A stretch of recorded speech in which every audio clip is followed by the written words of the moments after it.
Golconda ഫോർട്ടും കുത്തുബ് shake ഡാമും കണ്ട ശേഷം ഞങ്ങൾക്ക് നല്ല ക്ഷീണമുണ്ടായി. അപ്പം ഞങ്ങൾ നേരെ ക്ഷീണം മാറ്റാൻ വിട്ടത് ശതാബിലേക്കാണ്. ശതാബ് എന്ന് പറഞ്ഞാൽ ഹൈദരാബാദ് ബിരിയാണിയുടെ ലെജൻഡറി റെസ്റ്റോറൻ്റാണ്. പക്ഷെ നമുക്ക് അത്ര വലിയ ടേസ്റ്റ് ഒന്നും തോന്നിയില്ല. ബട്ട് ഫുഡ് നല്ല ഫുഡ് തന്നെയായിരുന്നു. അങ്ങനെ ഫുഡൊക്കെ അടിച്ച ശേഷം ഞങ്ങൾ നേരെ ഹൈദരാബാദിൻ്റെ ഐക്കോണിക് സ്പോട്ടായ ചാർമിനാർ കാണാൻ ഇറങ്ങി. ശതാബിന്ന് ഇൻസൈഡ് 1 കിലോമീറ്റർ മാത്രമേ ഉണ്ടാവുള്ളൂ ചാർമിനാർക്ക്. ചാർമിനാർ ഞാൻ മുമ്പ് കണ്ടിരിക്കുന്നത് എൻ്റെ ഓർമ്മ ശരിയാണ് 7-8 കിലോമീറ്റർ പഠിക്കുമ്പോൾ. അത് സോഷ്യൽ സ്റ്റഡീസ്. ഇത് പക്ഷെ നേരിട്ട് കാണുമ്പോൾ നമുക്കുള്ളൊരു ഫീല് ഒരു പ്രത്യേകത സന്തോഷമാണ്. അപ്പം നമുക്ക് ചാർമിനാറിനെ കുറിച്ച് പറയാം. ചാർമിനാർ എന്ന് പറഞ്ഞാൽ ഹൈദരാബാദിലെ പഴയ നഗരത്തിൽ സ്ഥിതി ചെയ്യുന്ന ഒരു ചരിത്രപ്രസിദ്ധമായ സ്മാരകമാണ്. ഇത് സുൽത്താൻ മുഹമ്മദ് കുലി കുത്തുബ് ഷാ ആണ് 1891 പണിതത്. അതായത് 430 വർഷം പഴക്കമുണ്ട് ഇതിന്. ചാർമിനാറിന്റെ പേര് തന്നെ അതിന്റെ രൂപത്തിൽ നിന്നാണ് ഉണ്ടായത്. ഇതിനുള്ളിൽ 4 മിനാറുകളാണ് ഉള്ളത്.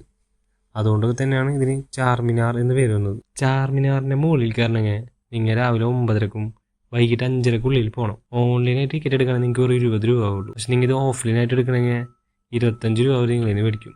സോ ഓൺലൈൻ എടുത്ത് പോകണതാണ് ബെറ്റർ. സത്യം പറഞ്ഞതിന് മുകളിൽ അത്ര വലിയ വ്യൂ ഒന്നും ഇല്ല.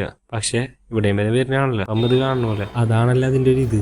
എന്ത് അതന്നെ ചാർമിനാർ കാണാൻ ബെസ്റ്റ് ടൈം ഏതാണെന്ന് വെച്ചാൽ അതൊരു ആഫ്റ്റർനൂൺ ടൈം ആയിരിക്കും. സോ അതാവുമ്പോൾ നിങ്ങൾക്ക് ഇത് കണ്ട ശേഷം ഇവിടെ പുറത്തിറങ്ങി സ്ട്രീറ്റ് ഫുഡും ഇറാനി ചായ കുടിക്കുക. അങ്ങനെ നമ്മൾ ചാർമിനാർ കണ്ട ശേഷം നമ്മൾ പോണത് ചൗമഹല്ല പാലസിക്കാണ്. ചാർമിനാറിൻ്റെ അവിടെ ഒരു 10 മിനിറ്റ് നടന്നാൽ നമുക്ക് ചൗമഹല്ല പാലസ്. ഈ പാലസ് എന്ന് പറഞ്ഞാൽ ഒരു കാലത്ത് ഹൈദരാബാദ് രാജാക്കന്മാരുടെ ഔദ്യോഗിക കൊട്ടാരമായിരുന്നു. അതിനാൽ അതിൻ്റെ ആഡംബരവും ഗൗരവവും ഇന്നും നിലനിൽക്കുന്നുണ്ട്. പിന്നെ ഈ പാലസിൻ്റെ പീക്ക് സ്പോട്ടാണ് ഗില്ലത്ത് ഹാൾ.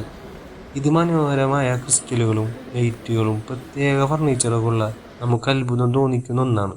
ഈ പാലസിൽ നമുക്ക് കാണാനും ഫോട്ടോ എടുക്കാനും ഒരുപാട് കാര്യങ്ങളുണ്ട്. ഇങ്ങനത്തെ സ്പോട്ടൊന്നും നമുക്ക് ഫോണിൽ കണ്ടാൽ ശരിയാവില്ല.